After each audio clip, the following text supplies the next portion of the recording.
Hi friends, good morning. ఎలా ఉన్నారు? బాగున్నారు? ఈరోజు సండే కదండి. ఈరోజు మేము రొయ్యలు తెచ్చుకున్నామంటే ఆ డాడీకి ఇష్టం అని చెప్పి ఇవి తీసుకొచ్చాడండి. వీటిని ఏంటో లివర్లు అంటే మమ్మీ డాడీ పడుకుంటున్నాను. నేను ఇక్కడ తీసుకొచ్చి చిన్న చిన్న ముక్కలుగా కోసానండి. అక్కడ కాసిన ఉల్లిపాయ ముక్కలు, కాసిన పచ్చిమిరపకాయ ముక్కలు, వెల్లిపాయ పేస్ట్. ఇప్పుడు కూర స్టార్ట్ చేసేసుకున్నామండి. ఇందులో కొంచెం పసుపు, ఉప్పు, కారం వేద్దాం.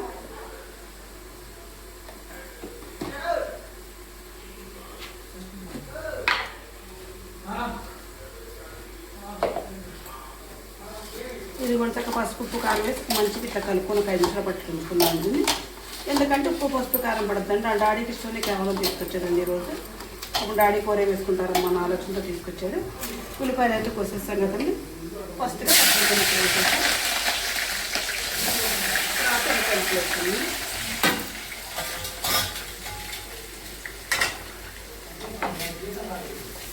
ఇదిగోండి ఉల్లిపాయలు, పచ్చిమిరపకాయలు చక్కగా ఎర్రగా వేస్తే కూర బాగుంటుంది.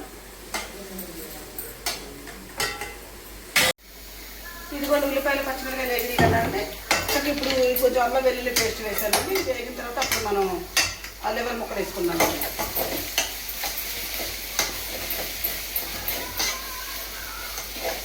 5 నిమిషాలు పాటు వేద్దామండి.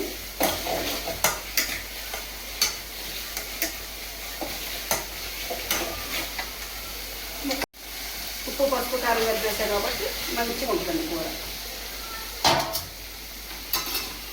కానీ ఈరోజు చాలా సంతోషం అనిపిస్తుందండి. మా బాబు మనకి తింటాం కదమ్మా, డాడీ ఏం తింటారు అయితే లివర్ తెస్తానమ్మ అని తీసుకొచ్చాడు.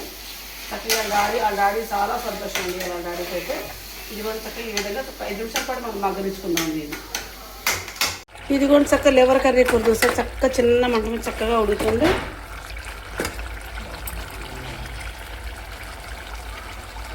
ఇది కూడా కూర అయితే అయిపోయి చక్కగా ధనియాల పొడి చల్లుతున్నానండి. కొద్దిగా ఒకసారి చికెన్ మసాలా కూడా చల్లుతాను. రొయ్యల కూర కూడా బాగుంటుంది, ఫ్లేవర్ ఉంటుందని చెప్పి కొద్దిగా లైట్గా చల్లుతున్నానండి. ఇదిగోండి నేనైతే చక్కగా ఈ విధంగా చక్కగా ఇది రొయ్యల కూర చేసుకున్నానండి. నేను చేసుకునే విధానం మీకు నచ్చితే నాకు ఒక లైక్ ఇచ్చేయండి. Please subscribe. ఇది కూడా చక్కగా మనది లివర్స్ కూర కూడా అయిపోయిందండి. చక్కగా దీన్ని కొంచెం ధనియాల పొడి వేస్తుంది. దీంట్లో కూడా చక్కగా దీంట్లో ఒక మళ్ళీ చికెన్ మసాలా పొడి కూడా వేసేసుకుందామండి. ఇవాళ పిల్లలు అంతా సరదాగా సంతోషంగా కూర్చొని తింటారండి భోజనం మా పిల్లలు. ఇదిగోండి ఈ విధంగా లివర్ కర్రీ కూడా పూర్తి అయిందండి. నేను చేసే విధానం మీకు తక్కువ లైక్ ఇచ్చాను. Please subscribe.